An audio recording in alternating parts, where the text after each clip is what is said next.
Hello dear students, देखिए आज हम अगले मेडिसिनल प्लांट की बात करेंगे जो है सर्पगंधा।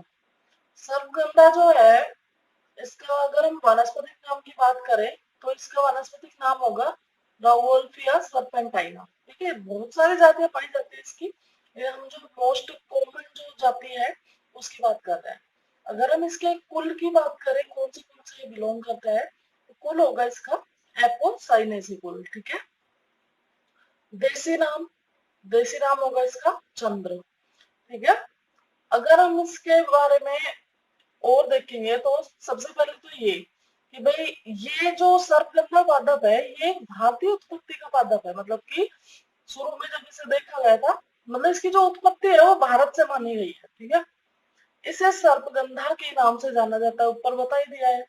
इसको सर्पगंधा के नाम से जाना जाता है। पौधों को बीजों द्वारा पौध तैयार करके उगाया जाता है।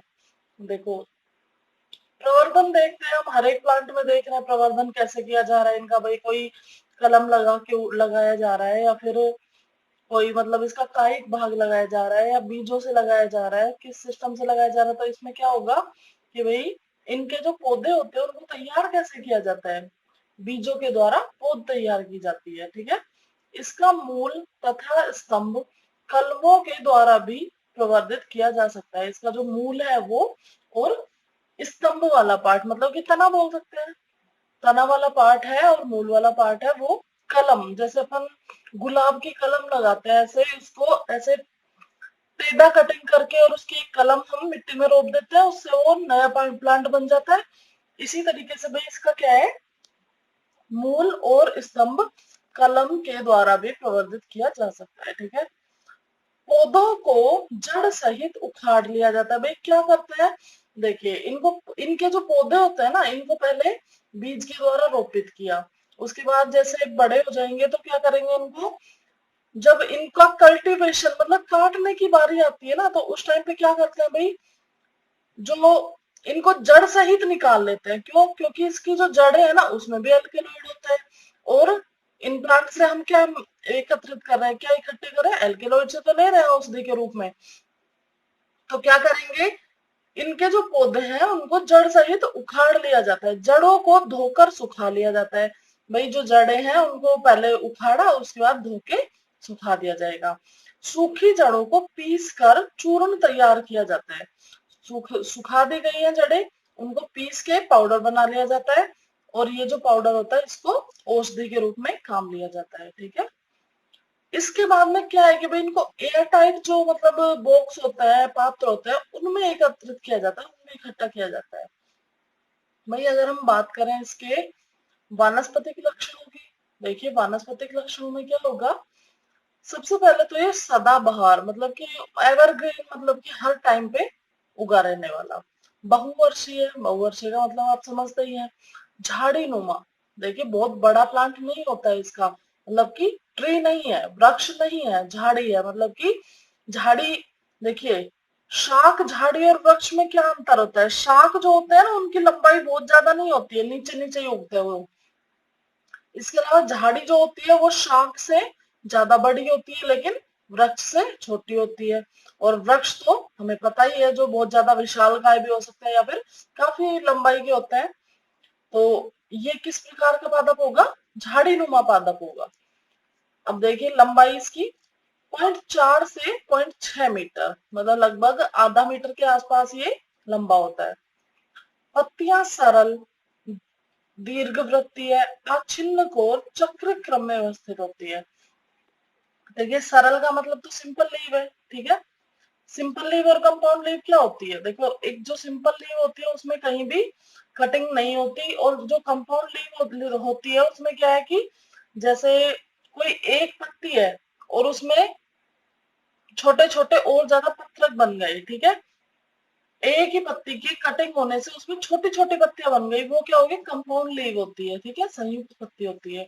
तो इसमें क्या है, सरल पत्ती मिलेगी। दीर्घ वृत्तीय है, दीर्घ वृत्तीय इसका आकार बताया गया है। ठीक है, किस आकार की पत्ती मिलेगी, दीर्घ वृत्तीय है। इसके अलावा अछिन्न कोर, मतलब कि इसके जो कॉर्नर होते हैं, किनारे होते हैं, वो अछिन्न होते हैं, टूटे फूटे नहीं होते, मतलब कि एक प्लेन सरफेस मिलेगा देखने को। चक्रिक क्रम में व्यवस्थित, मतलब कि जो इसका स्टेम होगा उस पे चक्रिक क्रम में व्यवस्थित होगी, पूरे एक चक्र के रूप में। भाई जो इसके पुष्प है वो कैसे होंगे, सफेद गुलाबी छोटे, सफेद गुलाबी या फिर कुछ जामुनी कलर के कैसे होंगे, छोटे पुष्प होंगे और उभयलिंगी होंगे। ठीक है, उभयलिंगी का मतलब क्या हुआ, नर और मादा जननांग एक ही पुष्प में पाए जाएंगे। ठीक है, ठीक है। अब इसका जो फल देखिए, फल का जो प्रकार होगा वो क्या होगा, कैप्सूल, कैप्सूल प्रकार का इसमें फल पाया जाएगा।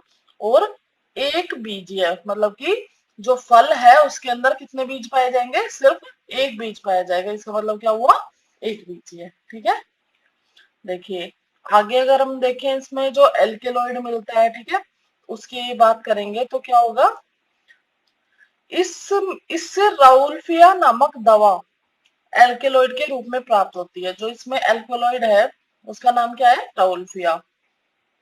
जो इस एल्केलॉइड की मात्रा है वो किस में, किस क्रम में होती है, वही देखिए, जो इसकी छाल जो होती है, बाग जो होती है उसमें सबसे ज्यादा होती है, इसके बाद मूल में, इसीलिए तो हमने इसको जड़ सहित उखाड़ा है, क्यों, क्योंकि इसके मूल में एल्केलॉइड पाया जाता है, तो वो यूजफुल हो गई इसलिए उसको जड़ सहित उखाड़ा है। अब देखिए उसके बाद मूल से कम किसमें मिलेगी, स्तंभ में, और स्तंभ से भी कम किसमें मिलेगी, मतलब कि सबसे कम किसमें मिलेगी, पत्तियों में। ठीक है, वैसे इसमें और भी बहुत सारे एल्केलॉइड मिलते हैं, लेकिन जो सबसे ज्यादा मेन है वो कौन सा है, राउल्फिया। आगे देखिए,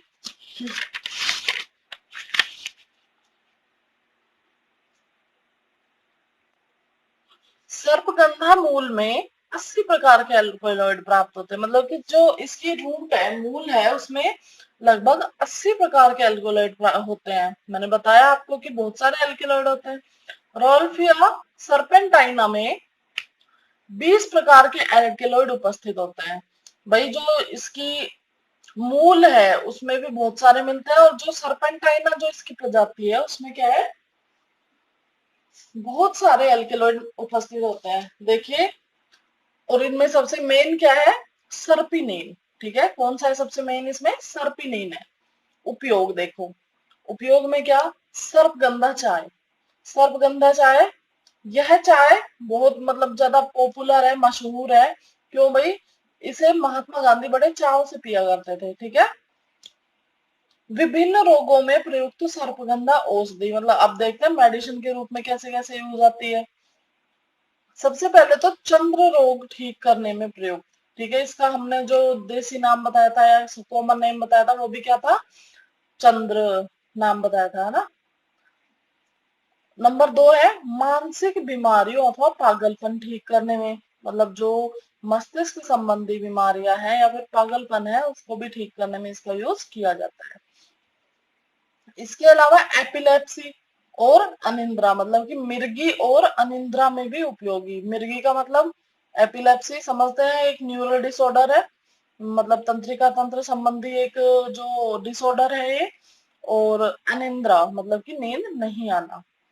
तनाव, हृदय रोगों व उच्च रक्तचाप आदि में भी प्रयुक्त, मतलब क्या हुआ, जो हार्ट डिजीज वगैरह है और ब्लड प्रेशर वगैरह है उसके लिए भी इसको यूज किया जाता है।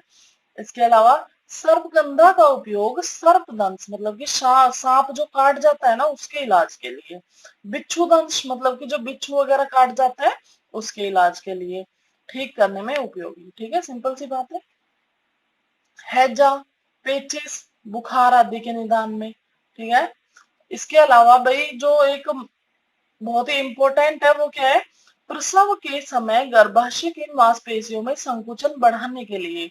हमें पता है कि जब प्रसव क्रिया होती है उस टाइम क्या होता है कि कंस्ट्रक्शंस होते हैं, जो यूट्रस की वॉल होती है, गर्भाशय की जो दीवारें होती है उनमें मतलब बहुत ज्यादा कॉन्ट्रेक्शंस होते हैं, संकुचन होते हैं, जिसकी वजह से जो प्रसव है वो आसानी से हो जाए, आसानी से क्या मतलब कि प्रसव हो पाए इसके लिए।